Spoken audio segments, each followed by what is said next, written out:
अस्सलाम वालेकुम नाज़रीन। आज मैं आपको बताने वाली हूँ कि प्रेगनेंसी में ज़्यादातर लड़कियों का आजकल सी सेक्शन, जिसे सिजेरियन कहते हैं, कुछ लोग बड़ा ऑपरेशन कहते हैं, वो क्यों होता है और इससे बचा किस तरीके से जा सकता है। तो ये वीडियो बहुत इंपॉर्टेंट होने वाली है अगर आप प्रेग्नेंट हैं या फिर अगर आप शादीशुदा हैं और आप चाहते हैं कि आपका सी सेक्शन ना हो, तो वीडियो को एंड तक ज़रूर देखिएगा। और वीडियो में आगे बढ़ने से पहले आप लोगों से एक छोटी सी रिक्वेस्ट करना चाहूँगी कि अगर आप हमारे चैनल पर नए हैं और अभी तक आपने चैनल सब्सक्राइब नहीं किया तो चैनल सब्सक्राइब कर दें, बेल आइकन को हिट कर दें ताकि ऐसी इन्फॉर्मेटिव वीडियोस आपको मिलती रहें। और अगर आप हमारी वीडियोस अच्छी लगती हैं तो वीडियो को लाइक कर दें, शेयर कर दें और अपनी राय का इज़हार कमेंट में ज़रूर कीजिएगा।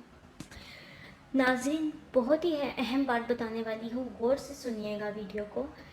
आजकल जैसे ही लड़की प्रेग्नेंट होती है, उसको फर्स्ट वीक भी होता है, तो डॉक्टर्स 100 तरह की मेडिसिन दे देती हैं, विटामिन की टैबलेट दे देती हैं, कैल्शियम की टैबलेट्स दे देती हैं। नो डाउट लेनी चाहिए, लेकिन उसके साथ आपने अपने आप को भी देखना होता है कि आप अभी किस जगह स्टैंड कर रहे हैं। अगर आपके अंदर ये सारी चीज़ें पूरी हैं तो आप कुछ अरसे के लिए खाएं। अगर बहुत हद तक डेफिशिएंसी है तो 3-4 महीने खा लें, ठीक है।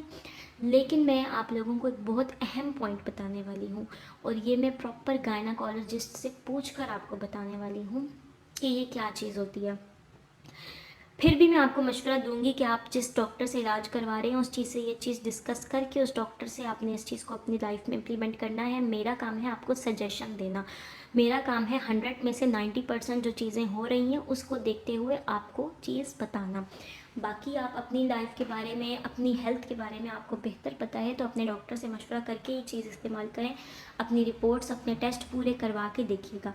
लेकिन जो चीज़ नॉर्मली हो रही है मैं आपको वो बता रही हूँ कि जब हम लोगों की, लड़कियों की प्रेगनेंसी होती है, फर्स्ट वीक गुजरा, सेकंड वीक गुजरा, देखिए ये चीज़ें नॉर्मल होती हैं। लड़कियों की तबीयत ख़राब होती है, लेज़ीनेस फील होती है, उसके अलावा वीकनेस फील होती है, वॉमिटिंग्स होती हैं, नोज़िया होता है, डिफरेंट तरीके के जो है वो सिम्टम्स होते हैं। हर लड़की के अपने अपने होते हैं। लेकिन डॉक्टर्स क्या करती हैं, वो कहती हैं जी टेस्ट कराओ। ठीक है, मैं कहती हूँ अगर आपको आयरन की कमी है, आपको कैल्शियम की डेफिशिएंसी है, आपको विटामिन किसी भी तरह की कोई भी डेफिशिएंसी है तो आप उसके लिए मेडिसिन लें। लेकिन अगर आपकी सारी चीज़ें ठीक हैं और फिर भी आपको चक्कर वगैरह भी आ रहे हैं, चीज़ें भी आ रही हैं, तो वो तो एक नॉर्मल है। लेकिन अगर आपको डॉक्टर प्रिस्क्राइब करती हैं तो आप लें, नो डाउट लें, लेकिन 1 महीना लें, 2 महीने लें।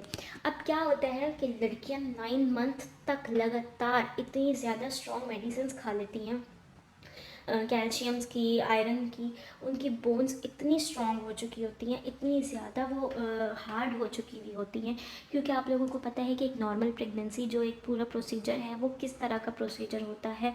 उसमें लड़कियों की जो बोन्स होती हैं वो खुलती हैं, वो उनमें फ्लेक्सिबिलिटी चाहिए होती है। ज़ाहिर है बेबी को बाहर आने के लिए वेजाइनल डिलीवरी में उसको उस रास्ते से गुजरना होता है, तो वहाँ की बोन्स जो हैं वो कभी खुलती हैं, कभी बंद होती हैं। बहुत ही पेनफुल सा प्रोसीजर है। लेकिन अगर आपकी बोन्स इस कदर हार्ड हो जाएंगी तो वो हिलती भी नहीं है।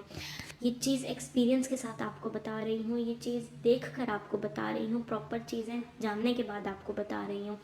तो मैं आप लोगों को ये सजेस्ट करूँगी कि आप प्रेगनेंसी के सारा जो टाइम पीरियड है उसमें 3 to 4 मंथ्स या 5-6 मंथ्स तक भी आप लोग इस तरीके के जो है वो सप्लीमेंट्स लें, कैल्शियम सप्लीमेंट्स लें, आयरन सप्लीमेंट्स लें। लेकिन लास्ट के 2 मंथ्स तो मैक्सिमम आप, अगर प्रॉपर आपकी सारी, आपको ये कैल्शियम्स और आयरन की डेफिशिएंसी नहीं है तो आप 2 मंथ्स तक छोड़ दें। हाँ, अगर आप बहुत ज़्यादा आपको डेफिशिएंसी है तो फिर आप लोग लें, क्योंकि ये जान से बढ़कर तो कुछ नहीं होता है। लेकिन अगर आपकी प्रॉपर हर चीज़ पूरी है तो फिर आप 2 मंथ्स तक छोड़ दें ताकि आपकी बोन्स जो है उनमें फ्लेक्सिबिलिटी रहे थोड़ा बहुत, ताकि वो लास्ट टाइम पे नॉर्मल डिलीवरी में आपका साथ दें।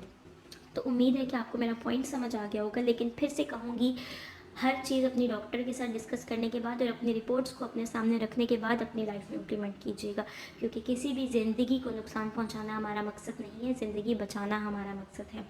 तो उम्मीद है कि आपको वीडियो अच्छी लगी होगी, वीडियो आपके लिए इन्फॉर्मेटिव रही होगी। तो वीडियो को लाइक कर दीजिए, दूसरों के साथ इस नीयत से शेयर कर दें कि दूसरे भी इससे फ़ायदा उठा सकें, और अपनी राय कमेंट्स में ज़रूर शेयर कीजिएगा। और साथ ही साथ हमारे चैनल को सब्सक्राइब कर दीजिएगा। आपसे मुलाकात होती है अपनी अगली वीडियो के साथ, तब तक के लिए अल्लाह हाफिज़।